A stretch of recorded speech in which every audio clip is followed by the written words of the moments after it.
Isso. Vinícius, mexe. Dá uma destravada aí. E aí, galera, estamos começando mais um Vida Podcast. Estamos aqui mais uma vez com uma pessoa muito especial, que com certeza vai trazer muito assunto de vida para a gente, muito conhecimento, um pastor que tem pastoreado uma galera aí que os discípulos dele, Vinícius, têm visto aí alegria no rosto. Rapaz, isso é bom demais, né? Hoje estamos aqui com o pastor Paulo Filho. Pessoal, vamos aprender mais de Deus com ele, tá bom? Vamos ver qual que é a visão dele para os dias de hoje, o que ele pensa sobre a igreja, qual é a imagem que ele vê de Jesus. Vamos aprender com ele e espero que todos vocês sejam dispostos a aprender junto com a gente aí, pessoal. Paulinho, como é que você tá, meu amigo? Tudo bem? Graças a Deus também, prazer estar aqui com vocês, poder falar um pouco daquilo que Deus tem colocado no nosso coração. Que bom, Paulo, que bom. Samuel. Se apresenta aí. Bom, meu nome é Paulo Henrique Pereira de Souza Filho, é um nome gigante, mas todo mundo me conhece como Paulo Filho. Hoje eu estou como pastor da Igreja Batista da Paz, né, como pastor sênior, pastor presidente, e tenho uma esposa, né, sou casado já há 5 anos e uma filha de 4 anos, chama Agnes, preciosa demais. Que bênção, glória a Deus. Paulo, é uma honra poder estar aqui com você.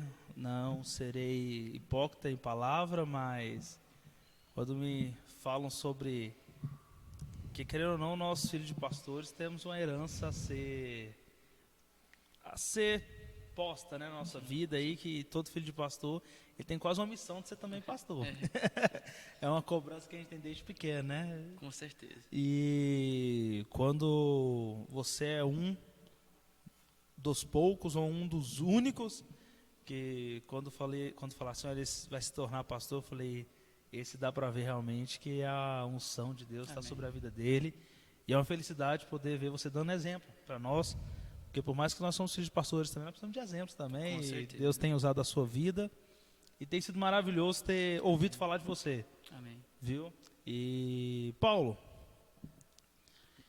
então vamos lá, vamos tentar começar, porque ele é, sim, gente, com essa carinha de novo assim, então a gente já fica achando que nasceu pastor, né? Mas, Paulo, eu queria que você voltasse lá atrás. Você já nasceu num berço cristão, mas assim, qual foi seu primeiro impacto com Jesus, assim, o primeiro encontro com ele, que aquilo mudou o seu coração, mudou a sua visão e você compreendeu? Olha, Samuel, meu primeiro impacto ele aconteceu com 11 anos de idade. 11 anos de idade, a gente recebeu na nossa igreja um missionário africano. O nome dele era Papi, cara gigante, um pé desse tamanho. O cara era gigante. E esse missionário ele veio ministrar aqui na nossa igreja. E nessa ministração ele chamou os filhos dos pastores, né? No caso eu e a minha irmã. E ao nos chamar ali, ele fez uma oração por nós, e para ser sincero, eu não entendi nada da oração, e eu nem vi mais nada. Quando ele colocou a mão na minha cabeça, eu já caí, e só lembro de acordar no chão, chorando, e naquele momento eu entendi que eu tinha sido tocado pelo Espírito Santo de Deus, né? Tanto eu quanto a minha irmã, e foi a primeira coisa que me marcou. Então eu fui tocado pelo Espírito com 11 anos de idade. Com 11 anos de idade eu comecei a pregar também lá na Batista da Paz. Aos 12 eu batizei nas águas, mas para te ser bem sincero, esse tempo eu considero um novo nascimento, porque converter mesmo, isso aconteceu depois que eu já estava casado. Já aos meus 19 anos de idade, eu casei com 18, mas com 19 anos de idade eu fui convidado por um pastor que era amigo do meu pai, e hoje se tornou mais amigo meu do que do meu pai, e é um dos meus mentores, que é o pastor Ciflone, de Paracatu.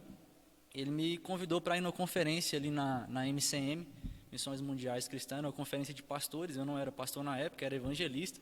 Você vê que nasci de novo ali naquele tempo, já pregava, era diácono, era evangelista, mas só me converti de fato, os meus olhos só se abriram de fato aos 19 anos, quando eu estive nessa conferência para pastores. E ali eu entendi que eu nunca tinha sido crente, que eu tinha que aceitar Jesus de novo. Como é que foi essa conferência, assim?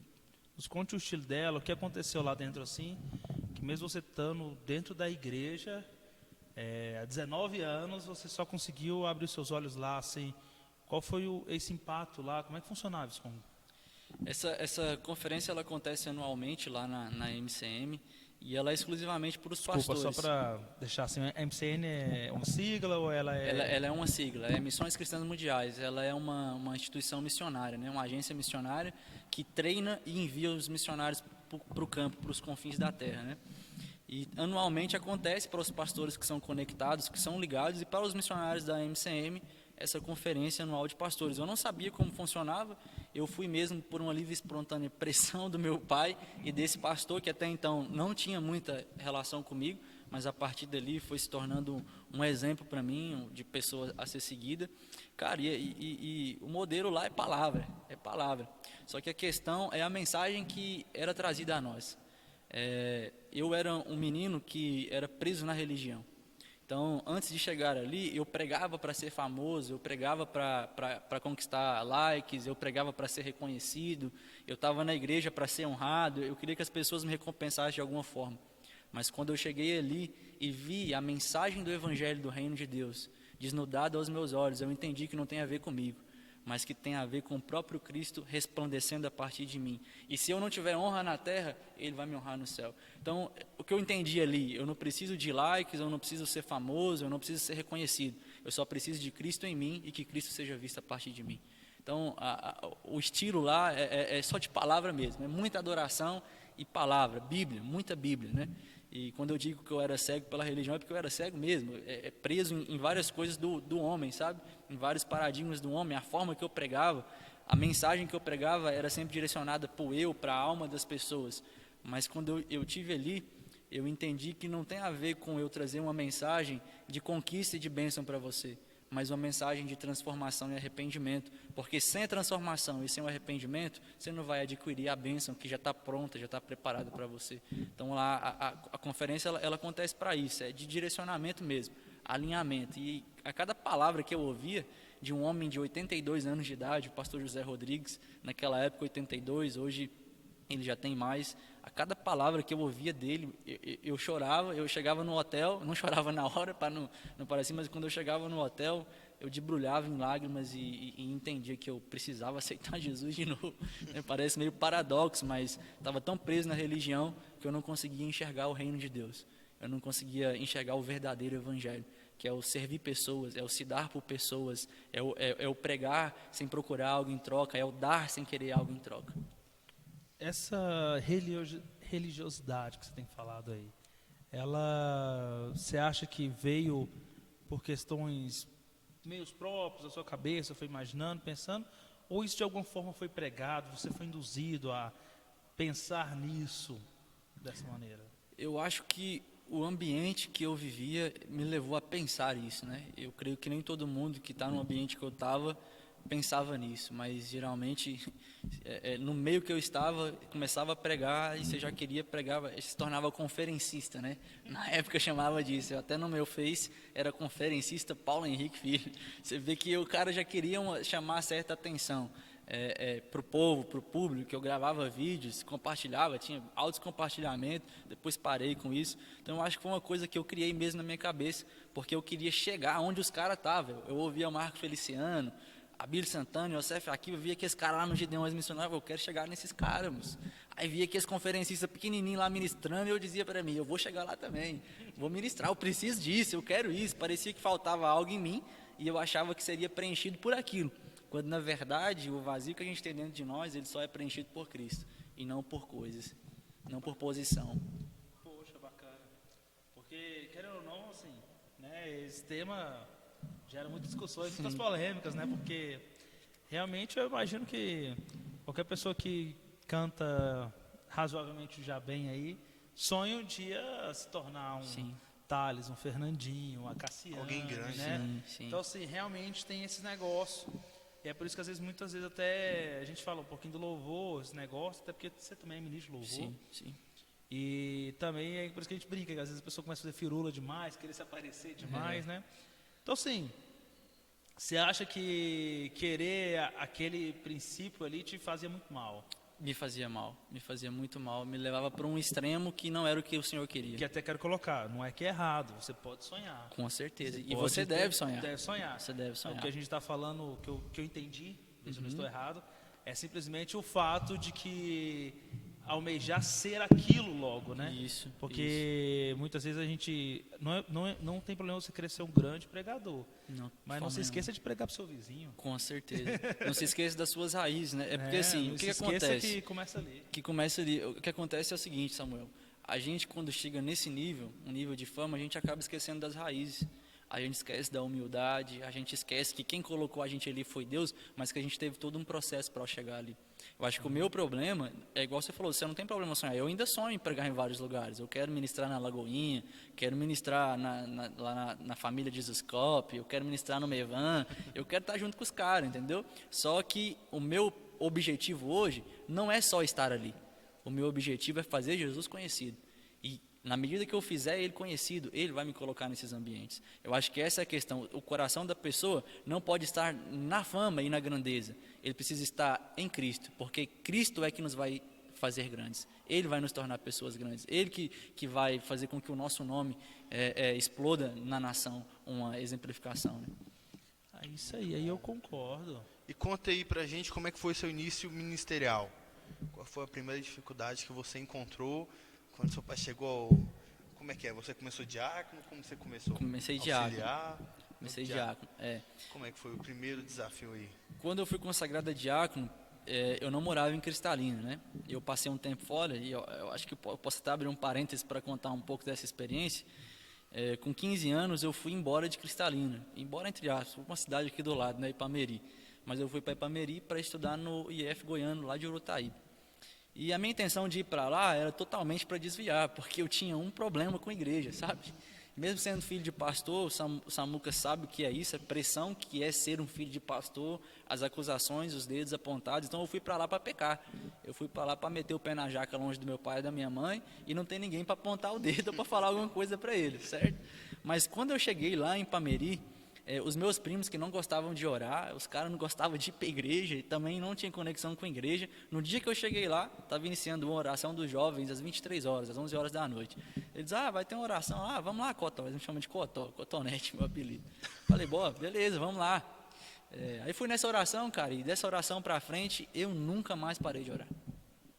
Então, ou seja, eu fui para pecar, para me desviar, mas quando eu cheguei lá, na verdade, eu fui atraído por Deus para um lugar secreto. E eu fiz daquele tempo, de fato, meu lugar secreto.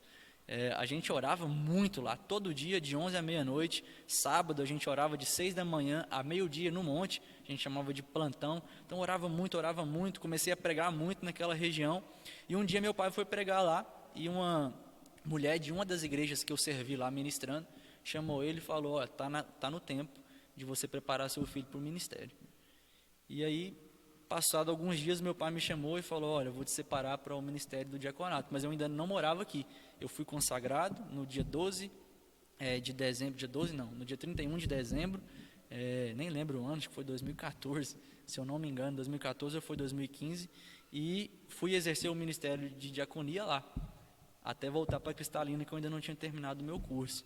E acredito que o maior desafio é você ser fiel no seu compromisso com Deus. Eu acho que esse é o maior desafio, porque são muitas coisas que te levam para longe de Deus. São muitas armas que Satanás usa para te tirar, e esse é o maior desafio, você vencer você mesmo. O meu maior desafio no ministério, ele não foi nem essa parte da diaconia, nem quando eu fui evangelista, foi de fato quando eu tive esse encontro verdadeiro com Jesus. Porque quando eu voltei de lá, me deram a oportunidade para pregar, eu acho que foi um erro, sabe? Porque eu cheguei, eu posso contar isso abertamente para quem vai assistir, a gente tinha acabado de fazer uma aquisição de cadeiras estofadas, e na época a gente comprou muita cadeira, foi R$36 mil.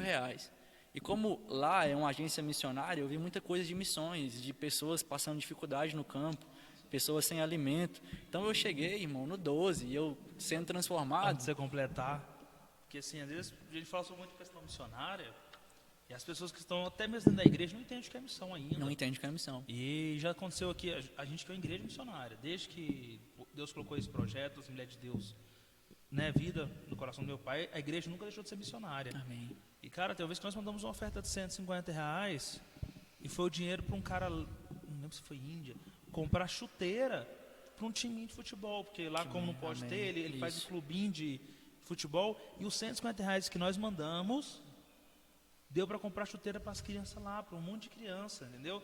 Então, assim, às vezes as pessoas não têm noção do que é missão. Missão, às vezes, esse pouquinho que você está achando aí que não dá nada, de nada, em missão, faz certas coisas.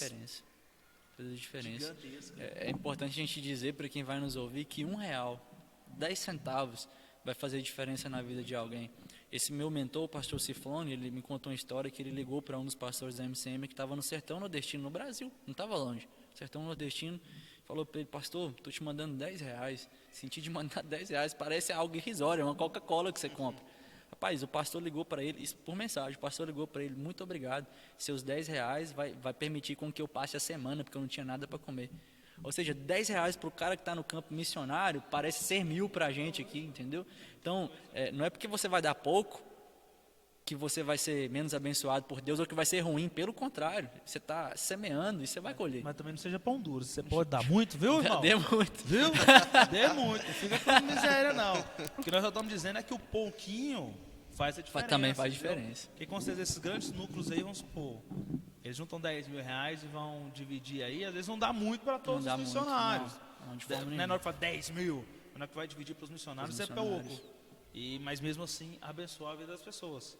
Eu já quis falar isso, que mais ou menos, quando você começou a falar sobre as cadeiras da igreja, eu já vi muitos comentários, gancho, para as pessoas entenderem que o Paulo vai terminar de falar. A verdade é que todo mundo quer ser missionário na Europa, né? Ninguém quer ir para o Nordeste, ninguém quer ir para Ninguém quer ir para a África, para a Ásia, Iraque, Irã. A janela 10/40. Entendeu? A galera não quer ir. E foi 36 mil, aí eu cheguei no culto, comecei a ministrar e, cara, a galera... E comecei a falar: irmão, nós fizemos errado. Se eu aprendesse o que eu aprendi nesses dias, eu não tinha deixado de comprar essas cadeiras, a gente tinha mandado tudo para vidas, para almas, para as pessoas, para as nações. E ainda cantaram aquela música assim, cara: se eu me humilhar diante do teu altar. E quando cantaram essa música, eu peguei o microfone e falei: não canta essa música nunca mais. Eu acho que eu fui até um pouco áspero. Não canta essa música nunca mais, quando estou vendo ninguém se humilhando aqui diante do altar de Deus. Se não for para a gente cantar e viver, não adianta nós cantar nada. Naquele dia, inclusive, algumas pessoas saíram da igreja por conta do meu discurso. Então, minha maior dificuldade foi viver esse pós. Porque enquanto eu tive os meus olhos abertos, as outras pessoas que estavam ao meu redor, e principalmente a minha esposa, ainda estavam presas na religião. Então, eu... acabei travando uma batalha contra os principados e potestades muito grande, para que eles pudessem enxergar o que eu estava enxergando, ver o que eu tinha conseguido ver, sabe? E começaram a viver aquilo. E levou muito tempo, levou mais de um ano para que eles entendessem, para que a mente deles abrissem de fato para o reino de Deus, sabe? Sair um pouco daquela caixinha que a gente vivia, sabe? Presos.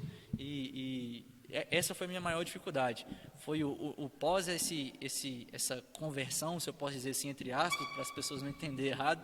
Após essa conversão, eu tive esse desafio de trazer para os irmãos o mesmo despertamento que eu vivi. Então, eu acho que esse foi o maior desafio, porque foi muito difícil. Eu tinha confrontos dentro de casa que eu esperava minha esposa dormir, minha filha, e, cara, eu chorava e perguntava para Deus: Deus, por que o Senhor abriu os meus olhos para enxergar o reino, para ver a situação dos missionários, para ver as pessoas que necessitam do evangelho, alcançá-los, e aqui ninguém está vendo isso, e eu estou lutando contra a maré sozinho, mas não é a gente que faz o trabalho, né? É o Espírito Santo. O nosso trabalho é só liberar a palavra e deixar com que o Espírito Santo faça. Aí quando eu parei de querer fazer na força do meu próprio braço, o Espírito Santo começou a trabalhar no coração deles, desvendar os olhos deles. É o que muitas vezes nós, igreja em si, vou falar nós porque infelizmente acho que todo mundo já ocorreu esse problema, e principalmente a igreja mais antiga, né, dos nossos avós, nossos pais, sofreram muito com isso também, porque querem impor aquela visão que nós temos, né? Sim. E quando a Bíblia mesmo fala que quem convence é apenas Ele. Então, assim, aconteceu já várias coisas aqui na igreja, que graças a Deus, depois de um amadurecimento, não aconteceu da noite para o dia.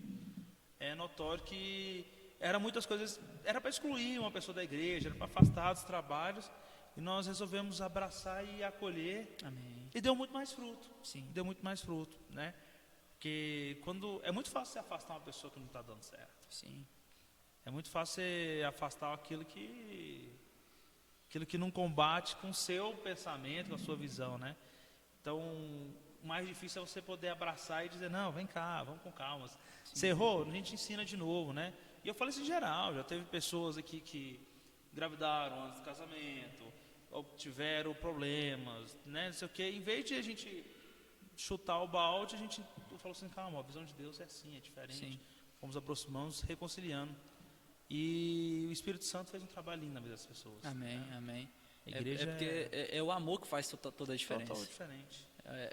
O filme Paulo, Apóstolo de Cristo, eles usam essa frase, né? O amor é o único caminho, e de fato é o único caminho, porque o amor fala do próprio Cristo. E o que acontece às vezes na igreja também, eu vou citar o exemplo disso, e eu sei que eu vou ter muita crítica, mas em 1 Coríntios capítulo 11, quando vai falar da ceia, e fala lá para examinar e não comer indignamente, aquilo não está falando do homem pecador, porque a mesa da ceia não é a mesa dos aprovados, a mesa da ceia é a mesa dos perdoados. Se fosse a mesa dos aprovados, nenhum de nós poderia comer, porque todos nós pecamos, todos nós temos pecados. Voluntária ou involuntariamente a gente cometeu um pecado hoje, ou no dia da ceia, uma exemplificação. Mas a gente pensa que pecado é só adultério, esquece que mentir é pecado, fofocar é pecado, apontar o dedo pro irmão é pecado, entendeu? Mas quando fala lá, examinar o homem e não come indignamente, está falando sobre o entendimento daquilo que Cristo fez na cruz. Ou seja, eu entendo, será que eu tenho convicção de que Cristo morreu para me perdoar desse pecado, para me lavar e agora eu andar em vitória sobre esse pecado, porque Ele venceu o pecado, e por isso Ele diz que nós somos mais do que vencedores em Cristo Jesus? Então, o amor é o único caminho. O amor é o único caminho. Isso é verdade. Rapaz, profundo isso aí. Que você falou, viu? Não, isso que ele estava falando aqui, Profundo, até rapaz. eu queria lembrar o nome do pastor. Eu ia falar que ele foi o Joel Pereira, mas não vou ter certeza. Até que ele quis mostrar para as pessoas o verdadeiro questão do sangue de Cristo na cruz, né? Porque ele fala sobre a arca da aliança, e ele fala que daquele ano em ano, quando o profeta entrava lá, justamente jogava o sangue do cordeiro, simbolizando que o sangue do cordeiro ele apaga Isso. a visão de Cristo dentro da arca, porque dentro da arca as tábuas, aquilo que estava dentro lá, não era o original que Deus deu para a terra, né?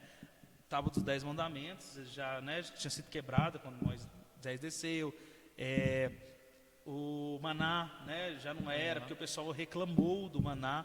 Primeira coisa, quando Deus, né, deu, o povo criticou. Sim. Então, assim, tudo que estava ali dentro vinha de frustrações que Deus tinha dado para a alegria do povo, e o povo murmurou daquilo, né?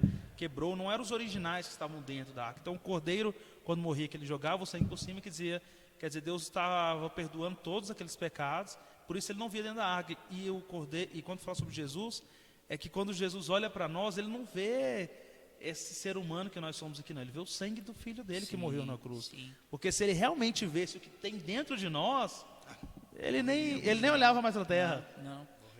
E por ver esse sangue, eu penso que ao ver o sangue e ver o que o filho dele fez na cruz, eu vejo que ele também, como ele é onisciente, onipresente, onipotente, ele vê também aquilo que a gente pode se tornar a partir do reconhecimento desse sangue, a partir do entendimento do que esse sangue fez. Então, por isso o amor é o único caminho. A gente vai pegar, Jesus fala, vamos resumir em 2 mandamentos? Vamos, amar o Senhor, o seu Deus sobre todas as coisas, e o próximo como a mim mesmo.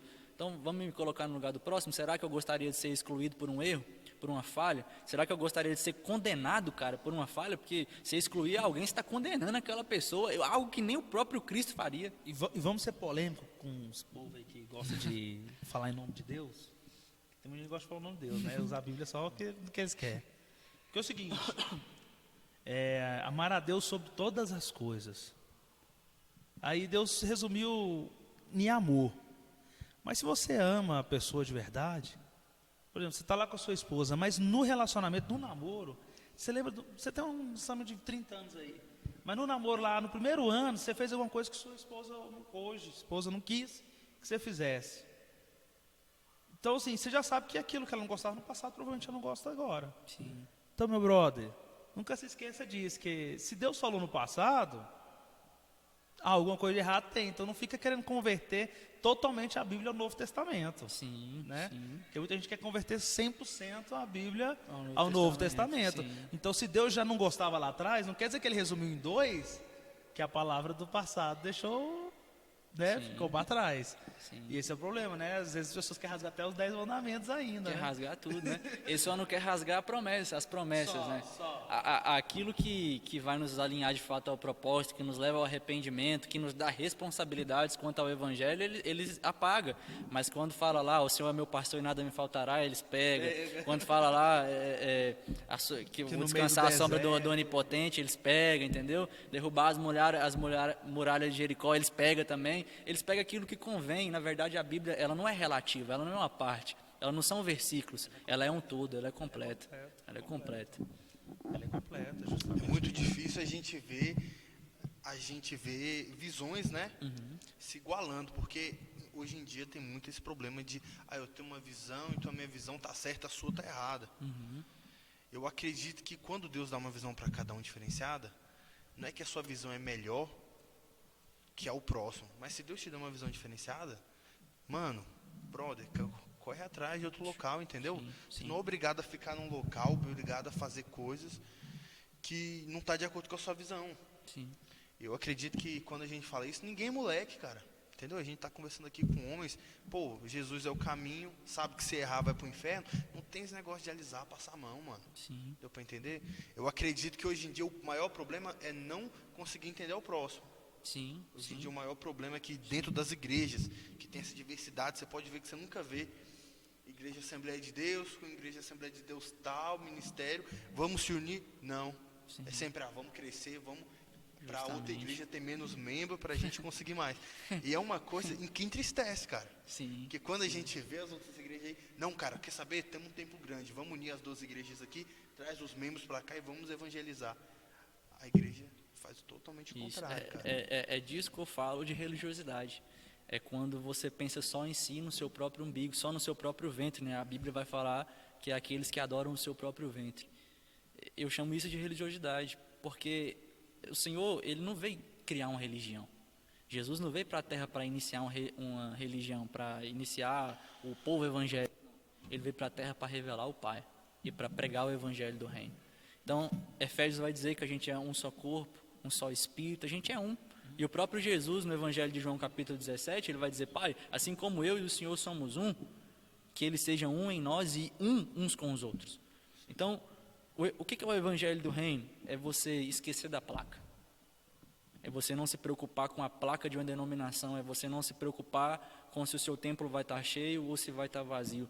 Eu costumo dizer que uma igreja cheia não é sinônimo da glória de Deus, porque você pode estar cheio de pessoas vazias, mas se você tiver 3 que se parecem com Cristo, aí você está no caminho. Então, como existem essas visões, cada um tem uma visão, aí existe essa separação. Quando na verdade, a minha mão é diferente do meu pé. Não tem jeito de uma mão ser igual ao pé, é parte diferente do corpo. Mas eles trabalham juntos. Eles trabalham juntos. Então, as nossas visões não deviam nos separar, elas deviam nos unificar. E não é o que acontece. Porque eu quero defender a minha placa, eu quero defender as pessoas que vão estar comigo. Opa, vou segurar aqui para não ir lá para a igreja do Vinícius. E não é bem assim, não tem a ver com a igreja do Vinícius. Tem a ver com a expansão do reino de Deus, com a expansão do evangelho de Deus. Cara, eu sei que a gente está abrindo parênteses aqui, né? Fugimos um pouquinho mas é bacana. Mas estamos falando com o pastor também, né? De igreja em si, não só pastor, mas que pastoreia a igreja. E é aquilo que o pastor John disse lá na vigília, né? Sim. Que às vezes também esses muitos problemas, que é o seguinte, a maior vaidade eu acho que hoje de um pastor são seus membros. A maior vaidade dos pastores hoje são os seus membros. Sim. E o que acontece muito é que, por exemplo, é justamente o que o pastor John lá falou. Chega uma pessoa que eu sei que é de outra igreja, não vem com carta, não vem com nada, o outro pastor ele não tem a consideração de primeiro ligar para o outro pastor, né, e perguntar. E acabam virando essas coisinhas, porque querendo ou não, quando você, né, um pastor vê uma ovelha que ele tanto trabalhou, tanto Né? Quando a ovelha, vamos dizer, pronta, ela está em outra igreja, ela está em outro negócio. Não adianta, somos seres humanos. Aquilo machuca. Sim. Né? Aquilo dá uma maltratada. Por mais, vamos dizer assim, por mais desapegado nessa situação que o pastor seja, quero não, uma pessoa que você se esforçou, você se dedicou, você orou com ela, porque vida pastoral não é fácil. De forma Não nenhuma, é fácil. não. Então, assim, toda vida que tem dentro da igreja, o pastor, ela não vem que só senta no banco, não. Entendeu? Ela tem um trabalho pastoral, o pastor está ali junto com ela, está aconselhando. Às vezes a pessoa vem para a igreja, o marido, a esposa não é cristã, vão fazer oração, o pastor trabalha, quando a família, sei lá, está pronta, muda para outra igreja. Né? E isso é o que mais tem acontecido. Sim. Né? Não vamos... Sim. Então, assim, querendo ou não, essas questões, assim, não estou falando do membro em si, porque o membro ele tem amplitude de fazer o que ele quiser, mas aquela questão de amizade pastoral. Pô, eu pelo menos saber, Paulo, tem uma pessoa que quer sua igreja aqui, tá tudo bem aí, como é que eu faço a recepcionar ela aqui? Ela é uma pessoa assim mesmo, não é? Né? Porque às vezes até é um erro para o pastor, né, que está recebendo também, receber alguém sem uma indicação também, né? Mas, Paulo, vamos tentar voltar à pauta um pouquinho, né? Porque senão a história fica incompleta. Não, mas isso aí que você falou, muito legal, velho. Ainda bem que você abriu esse parênteses, que foi muito legal. A gente precisa entender o nosso ministério, né? Sim. Que tem igreja que só vai fazer a pessoa aceitar Jesus, mas não vai segurar ela na igreja. E tem outras que ninguém aceita Jesus, mas todo mundo está lá na igreja. Por mais que doa, né? Eu só abrindo um parênteses dentro disso que você falou, eu acredito no seguinte, eu não sou muito apegado ao membro, não. Eu te confesso que quando alguém chega para mim e fala, estou saindo da igreja, vou mudar de igreja, eu abençoo e falo para a pessoa ir com Deus. Porque eu entendo o seguinte, se aquela pessoa estivesse indo para o mundo, aí para mim seria um problema. Seria um problema. Aí me doeria, sabe? Agora, eu gastei muito tempo com ela, não tem problema não, pode ir para lá. A minha coroa, a lembrancinha na minha coroa já está posta. Quando a pessoa avisa, é bom. Aí quando não avisa é complicado. É bom. Quando avisa É triste bom. mesmo. É bom, porque é o seguinte, quando a pessoa afasta de você, você sabendo o problema, aquilo morre no seu coração. Sim. É por isso que Deus fala sobre o perdão, sobre pedir perdão sobre o pecado. Quer dizer, a pessoa está pecando, não pede perdão, não vem me falar que não sei o que, rapaz, aquilo machuca lá no fundo. Sim, porque a gente não sabe o motivo. Às vezes a pessoa sai sem nem. Quando a pessoa sai ainda. Pode ser obrigada na igreja, mas ela chega no seu pastor e fala, ela até recebe a bênção do pastor. Né? Mas quando a pessoa sai, você não sabe nenhum motivo, você fala, aí entra aquele critério que eu acabei de falar, que você gastou o tempo com ela, todo pastor vai gastar, mas o pastor ele está nessa vida, é uma missão dele, né? Mas você se pergunta onde errou. Sim. Você se pergunta onde errou, né? E ainda bem que o pastor tem intimidade com Deus, né? Que depois Deus vai vai modelando, vai mudando a visão. Eu sei porque, assim, eu, por ser filho de pastor, eu convivi muito com isso, né? Então, eu sei a decepção que é.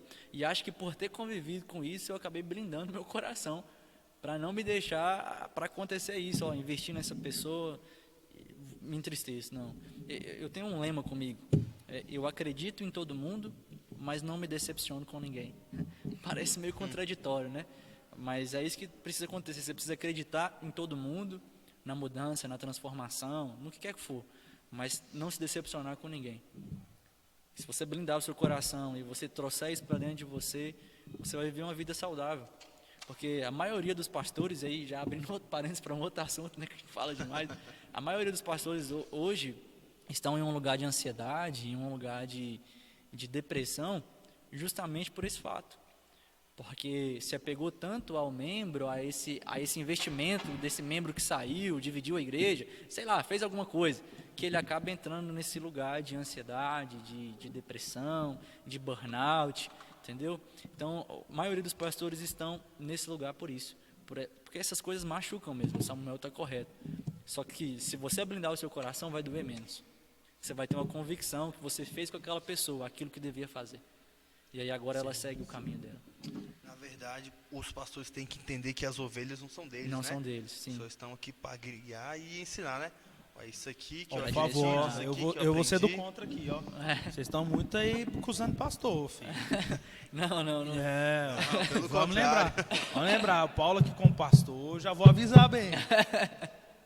Né? Porque é o seguinte, não se esqueçam, porque às vezes as pessoas colocam muito, igual o Paulo que falou, o pastor querendo, ele tem que ter uma experiência maior. Sim. Querendo ou não, ele tem que ter uma experiência maior. Mas nunca se esqueça, nunca. E aí eu vou bater agora, já pode? Pode. Vamos lá. O seu pastor é ser humano. Com certeza. Está cabível a errar, a cair, a Sim. pecar. É ser humano. Sim. Geralmente pastor é mais difícil cair e pecar? É, geralmente. Mas não é porque não falta, não. É porque a batida é mais forte nele, geralmente. Sim. Quando o inimigo vem sobre a vida dele, vem de um jeito para arrastar mesmo. Mas seu pastor é ser humano. Você é diácono de igreja, que vê o filho do pastor correndo. Que é uma criança. Entendeu? Abençoe ele, né? Abençoe, pode ficar jogando cargo sobre ele, que ainda não é a vez dele. Justamente. Sim. Que ainda não é a vez dele. Então, meu amigo aí da igreja, aí, conservadora demais, que gosta de apontar o dedo na cara dos outros. Cara, quando você vê um cristão num local inapropriado, seja onde for, não fica jogando conversinha, não. Cara, não tem coisa. Não tem, você quer atacar as pessoas de algum jeito? Na hora que você vê as pessoas lá dentro de um bar, de uma coisa assim, vai lá e comenta ele com a paz do Senhor. Você já deixa sem graça ali, não precisa sair divulgando notícia, não. Vai Tá conversar orando direto por com você, ele, meu né? irmão. Vai conversar Chega direto lá e com fala, ele. cara, você acredita que eu estava passando na rua, te vi aqui dentro, eu estava orando por você esses dias, eu fiquei feliz em te ver, cara, você tá bem, sai. Você vai ver como é que essa pessoa já, como é que Deus já vai falar Sim. no coração dessa pessoa. Ali, o cara pode estar bêbado, pode estar, sei lá, pode estar querendo entrar no mundo das drogas, pode estar desviando, ele pode estar querendo. A hora que você chega e fala, cara, eu orei por você, eu fiz isso, ou esses dias me deu isso no coração, mesmo que seja aquela mentirinha branca, mas só para você chegar na pessoa ali e lembrar ela que tem um Deus todo-poderoso esperando por ela, Amém, cara, amém. é muito maior do que essa língua grande. Sim. E outra coisa, né? Aproveitando que você está falando dos pastores, eu acho importante as pessoas entenderem isso que você falou, que o pastor é ser humano e que ele não é um super-herói. E que ele também carece de visita, Jamais. ele também carece de oração, ele também carece de um abraço. Uma vez em uma reunião do conselho de pastores, um pastor chegou lá e falou assim, gente, eu queria uma oração porque um membro da minha igreja nunca falou assim, pastor, eu queria orar por você. E é uma verdade, eu como pastor, ninguém nunca chegou assim, ô pastor, quero orar por ti, te dar um abraço aqui, só quero fazer isso, só te dar um abraço. Geralmente as pessoas procuram o pastor para receber a oração e não para dar oração. Então cuide do seu pastor, a saúde do seu pastor, cuide de todas as formas do seu pastor. Mas aí você não acha que o pastor também... Lógico que, querendo ou não, a gente recebe heranças, né? Tudo na vida são heranças, vindo de trás. Mas você acha também que o pastor, às vezes, ele não quis muito se blindar a isso, não? Eu creio que você fala de receber oração. Porque é o seguinte, se você ainda conversar com pessoas de 60 anos, pastores, dessa faixa de idade, 60 anos para trás ali, 80 anos, com certeza já conversou com muitas pessoas assim, geralmente, não são todos, geralmente, são pessoas blindadas, que são verdadeiras, que a Bíblia é assim, que é aquilo assado, e taraná. Você acha que isso não veio com o decorrer do tempo, de que o pastor sempre é forte, que o pastor sempre, ele já sabe? Sim, Então, talvez por isso a igreja não se levanta pelo pastor? sim. Tanto veio do tempo isso aí, Samuel, que você percebe, na verdade percebe não, é provado, já tem uma pesquisa que fala que 85% dos pastores não tem um amigo. Sim. E sofrem de depressão. E sofrem de depressão. 75% dos pastores não são pastoreados. Não tem um discipulador, alguém para alimentá-lo, para fazer isso. Por quê? Porque já veio lá dessa herança, de se sentir forte demais, de achar que não pode falar o problema para ninguém, porque senão as pessoas vão acusar, vão apontar, vão tirar ele da igreja, e ele precisa daquilo para sobreviver, se colocar entre aspas, que nem todos precisam, às vezes tem um trabalho fora. Isso é a coisa mais natural. Eu falo isso que é o seguinte, eu sempre tive a blindagem no meu coração, por exemplo, de namorar uma pessoa da igreja, da minha igreja principalmente, não da igreja, mas da minha igreja, porque eu tinha medo dessa pessoa entrar em convívio e saber que, pô, somos seres humanos dentro de casa ali, e depois não dar certo o namoro, essa pessoa sair falando coisas por aí, entendeu? Então, por exemplo, eu mesmo, tô falando que eu sempre tive isso, eu nunca gostei de namorar, sabe? Eu podia querer o que fosse, mas eu não gostava de namorar uma pessoa da igreja minha, ou né, da igreja que meu pai pastoreava, por esse medo, sabe? Da pessoa entrar, saber porque o pastor, né, é uma pessoa comum, saber que a pastora é uma pessoa comum, que eu sou uma pessoa comum, que Deus só vê a gente cantando na igreja, vê a gente abençoando, dando uma... e depois que esse namoro, se por acaso não der certo, que é muito provável, né, namoro é para isso mesmo, para conhecimento, essa pessoa sai falando coisas, Sim. né, sai falando coisas. Então são blindagens que até a própria família pastoral cria da igreja. Cria dentro da igreja. E não deveria, não deveria. Graças a Deus, quando eu tive esse tempo dos meus olhos se expandirem, nessa mesma conferência, eu entendi que meu chamado era pastoral. Mas a primeira coisa e a mais importante é que eu não podia andar sozinho.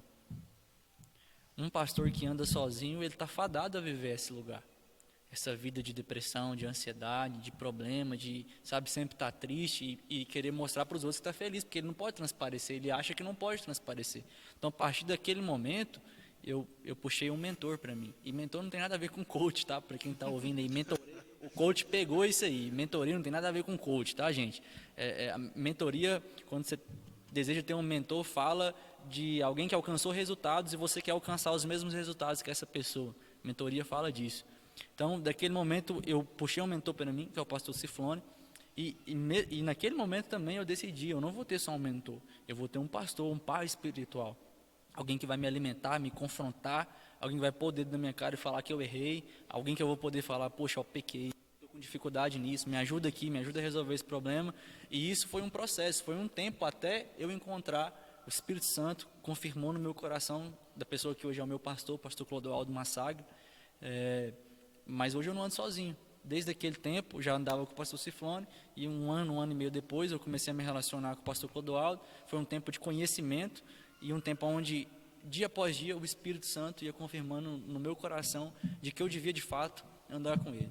Bacana, isso é muito importante, né? Até me lembrei aqui também que de uma vez o pastor Silas Malafaia contando que ele tem um grupo de pastores, e lá tem pastores que não tem metade de membro, ou metade do tamanho da igreja que hoje o Silas tem, mas quando se reúnem são amigos, independente do tamanho de igreja, são pastores, sim. Tem o mesmo chamado, o tamanho da igreja.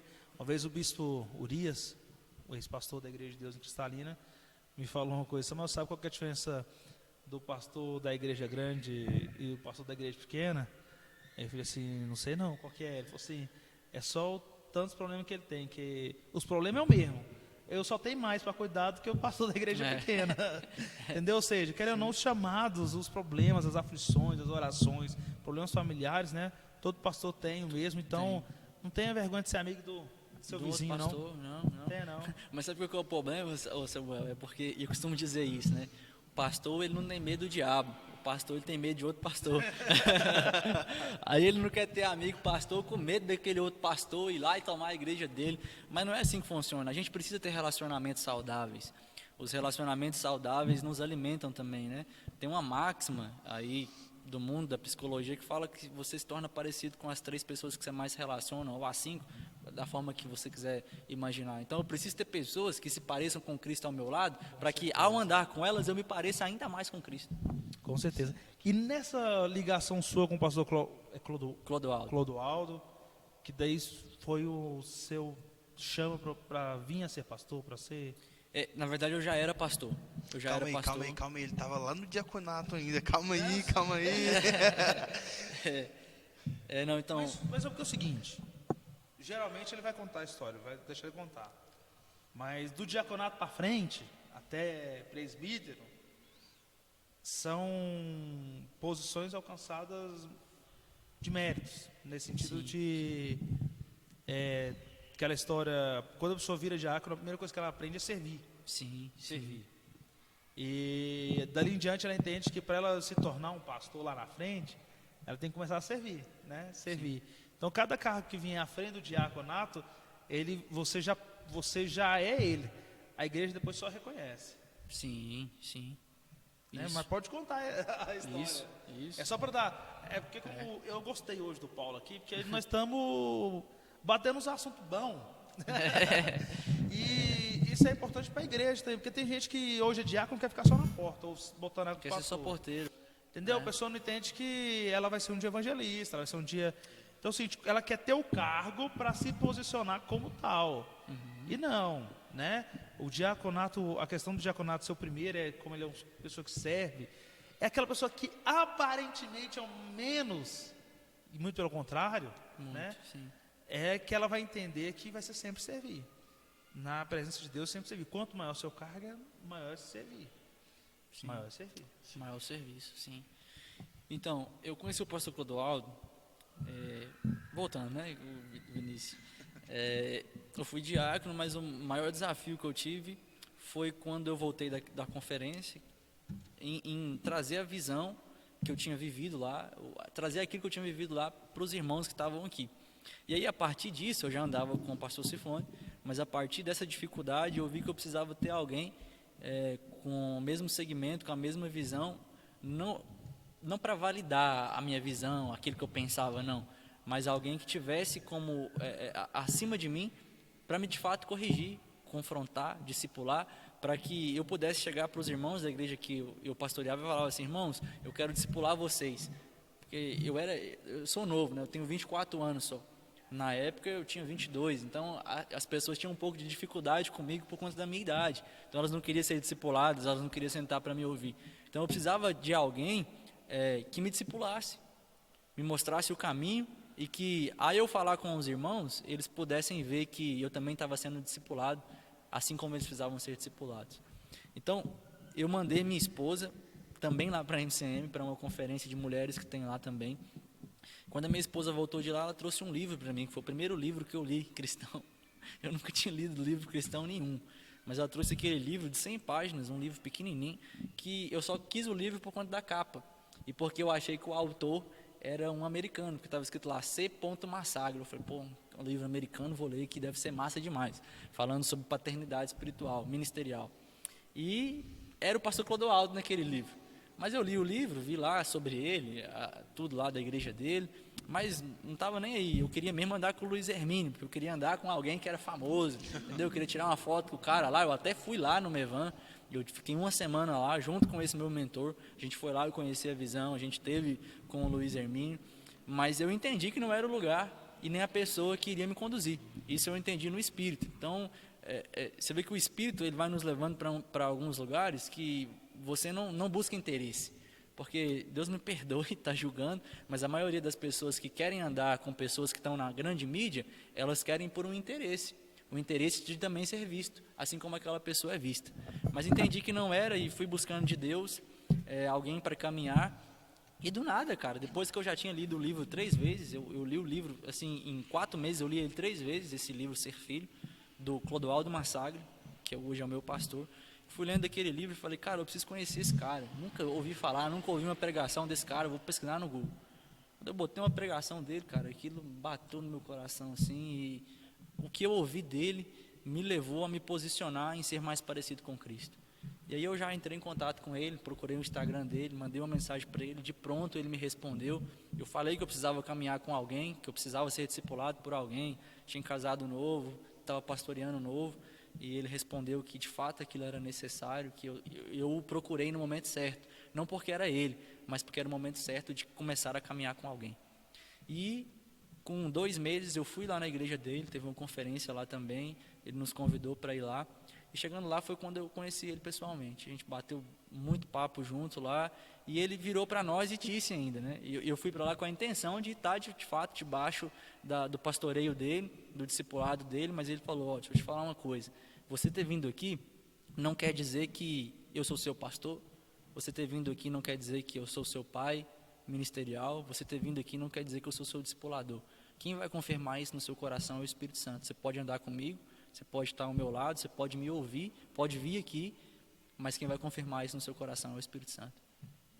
E aí foi uma paulada, né? A gente fica até decepcionado, né? A gente vai para lá com uma expectativa e ele dá logo, porque ele é desse jeito, ele é bem direto.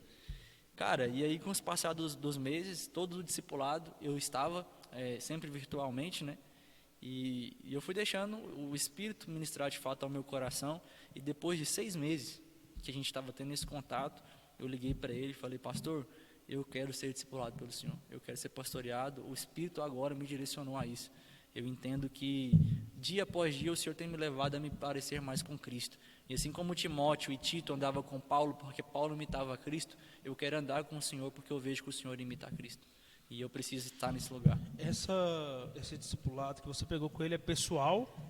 É um discipulado pessoal ou você acabou em força de igreja também? Não, é um discipulado só para pastores.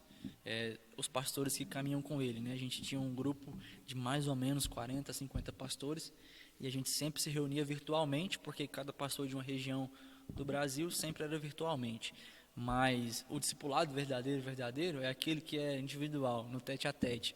Então ele sempre deixa aberto o WhatsApp, ligação, chamada de vídeo ou áudio para a gente poder estar passando dificuldades para ele e ele dando direcionamento. Inclusive, até para abrir um parêntese sobre o que é discipulado, há alguns meses atrás, antes de eu trabalhar na empresa que eu trabalho, eu decidi viver para a obra de Deus, viver pela fé. Eu não recebo salário nenhum da igreja, nada, R$0, e eu decidi viver de fato pela fé. Minha esposa também não estava trabalhando, e eu falei, amor, vou viver da fé e Deus vai mandar a provisão.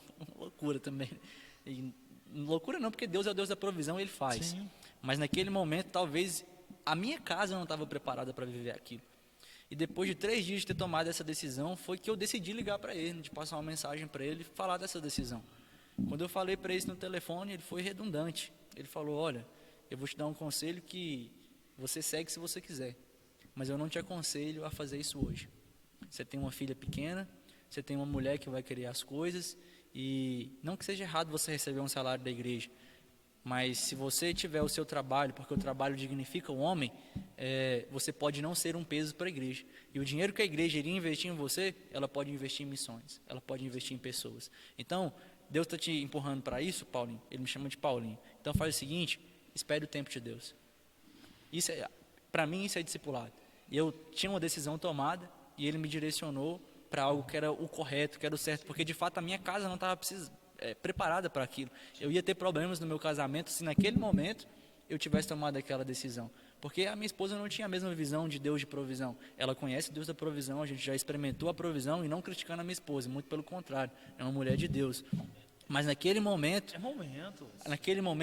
ela não estava madura o suficiente para que a gente pudesse viver de fato da fé, viver da provisão que Deus ia trazer. Hoje não, hoje eu posso sair, que eu tenho certeza que ela vai confiar 100% em Deus, que ela não vai me questionar, que ela não vai murmurar, não vai questionar a Deus, vai aceitar os processos de Deus para que a gente viva o propósito de fato.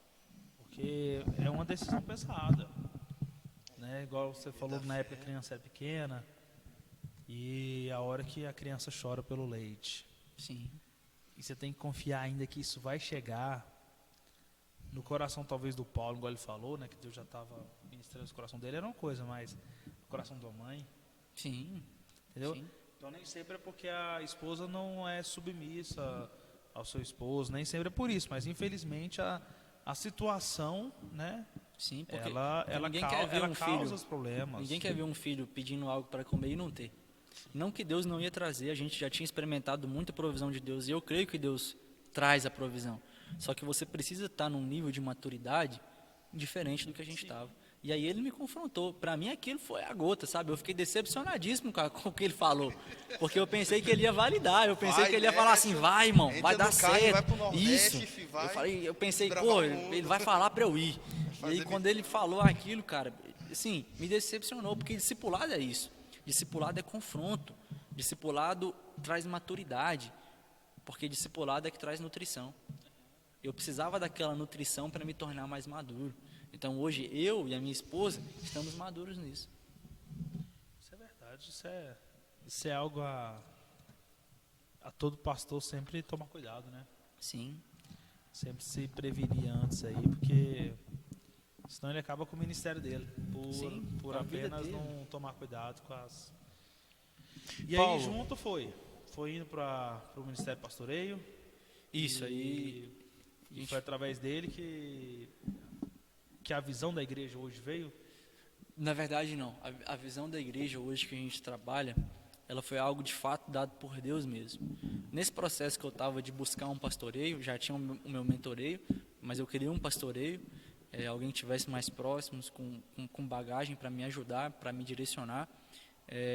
Depois que eu vim do Mevan para Cristalino, que eu voltei, fiquei lá uma semana que eu voltei, eu pedi para Deus, eu preciso de uma missão, eu preciso de uma visão e eu preciso de valores para que nós, como igreja, possamos andar e fazer o Senhor conhecido. E o Senhor foi ministrando algumas coisas em nosso coração. E aí foi a partir do Espírito Santo mesmo que nós fomos direcionados a ter a missão, a visão e os valores que a gente trabalha hoje na nossa comunidade de fé. E como foi você estar à frente ali do trabalho na igreja? Quando que aconteceu isso aí? Com quantos anos? Há 4 anos atrás, 4 anos atrás, meu Deus do céu, acho que foi 2017, 17, 18, 19, 20, não, foi 2018. Em julho de 2018 eu fui consagrado ao pastoreio, alguns dias depois da minha filha nascer, mas ainda não era o pastor sênior, eu ainda não estava dirigindo a igreja, eu só era um pastor auxiliar. Mas em dezembro, meu pai foi convidado pelo exército para ir a uma missão de paz em Roraima, cuidar dos venezuelanos, que estavam saindo da Venezuela e entrando para o Brasil. E ele decidiu, durante os 4 meses que ele ia ficar lá, ele decidiu me colocar como pastor dirigente até ele voltar. E aí eu assumi a igreja, só porque como eles seriam só 4 meses, eu acabei assim, não dando muita ligância, vou falar a verdade, eu não vou ser hipócrita. Eu falei, 4 meses, vou só pregar aqui e tá beleza, vou seguir a vida. Porém, quando meu pai voltou de Roraima, ele teve uma crise depressiva, e a partir desse problema de depressão que ele viveu, hoje, graças a Deus, superado, eu tomei a decisão de que eu iria pastorear a igreja. Então eu cheguei para ele e falei, pai, o senhor não está bem emocionalmente, o senhor precisa de cuidados, de tratamento, então eu vou assumir a igreja. Eu estou tomando a frente da igreja a partir de agora. E aí foi a partir daí que, de fato, eu comecei a pastorear, que eu me levantei e comecei a administrar, a gerir a igreja, não só com pregação, mas, de fato, na administração total dela. Então, meu pastoreio começou aí. No ano seguinte, no ano de 2019, eu assumi a igreja. Então, tem 3 anos que eu estou como pastor sênior. Tem 3 anos que eu estou como pastor presidente da igreja, a partir desse problema que eu vivi na minha família, E, graças a Deus, um problema já superado para a honra de Jesus. Que bênção, Paulo. Isso é...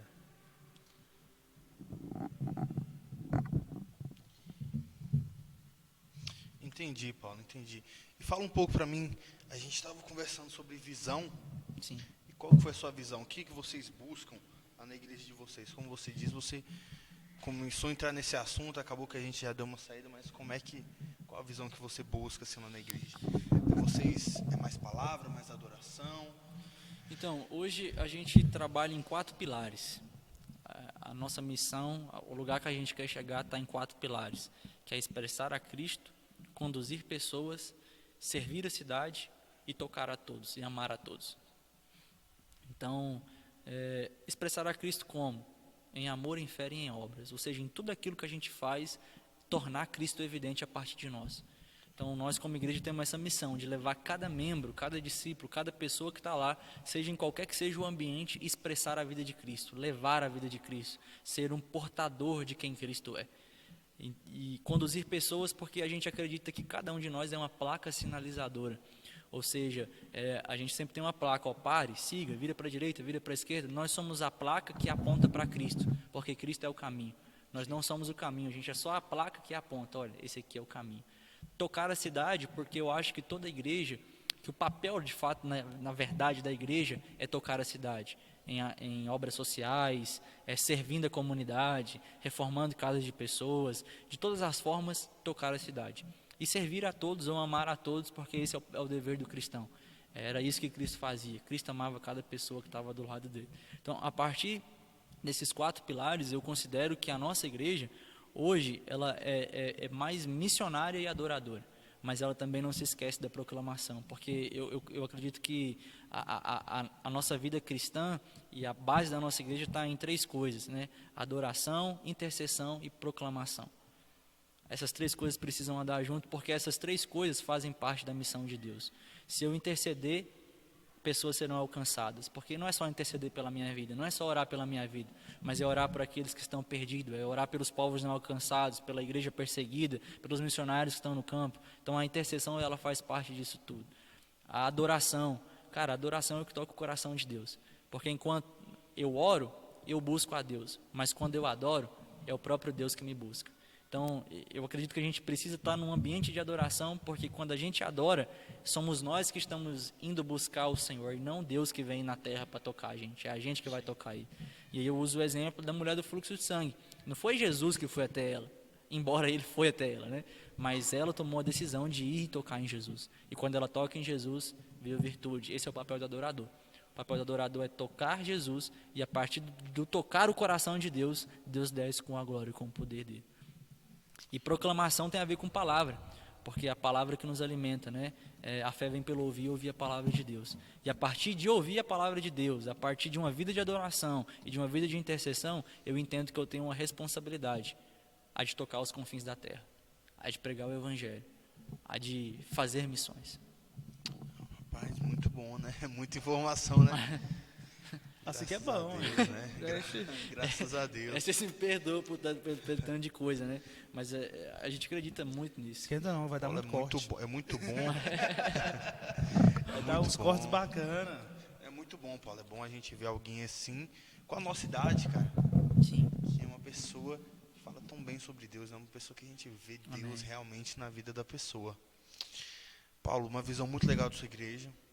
Pessoal, vamos estar trazendo aí mais sobre a Igreja Batista da Paz, onde o Paulo é o pastor lá. Vamos trazer ministro de louvor, vamos trazer projetos sociais que a igreja faz aí em outro momento.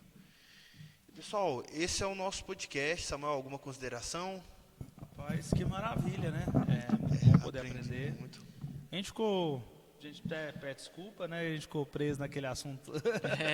Mas vai dar uns cortes bons. Vai sim.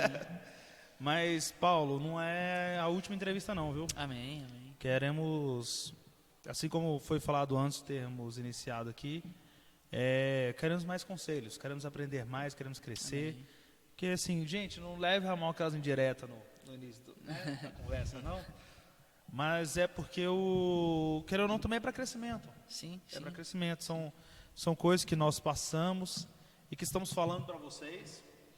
E, Paulo, é maravilhoso ver que você tem aprendido a colocar sua igreja em união. Porque a partir do momento que o pensamento não é só único, né? Que tem pessoas que querem, pastores até mesmo, tá vendo isso, às vezes está falando, poxa, eu chego na igreja e quero impor, né? Sim. E vendo aqui através de você que existe um aconselhamento, existe um negócio por trás, para que as coisas possam fluir na igreja. Porque tudo, às vezes, na vida pode dar errado, mas quando a gente tem Sim. pessoas por trás nos apoiando, nos amparando, nós prosseguimos, né? Porque a vida é de prosseguir sempre, Sim. né? Nunca deixar essas coisas. Então foi maravilhoso poder aprender com você aqui hoje, sem querer puxar saco, mas é uma verdade. Pessoal, o Paulo é meu exemplo aqui em Cristalina, viu? Fala de Amém. pastores aí jovens. Amém. Um Paulo é um exemplo. exemplo a ser seguido aqui E na cidade. eu vou deixar um conselho pro Paulo aqui.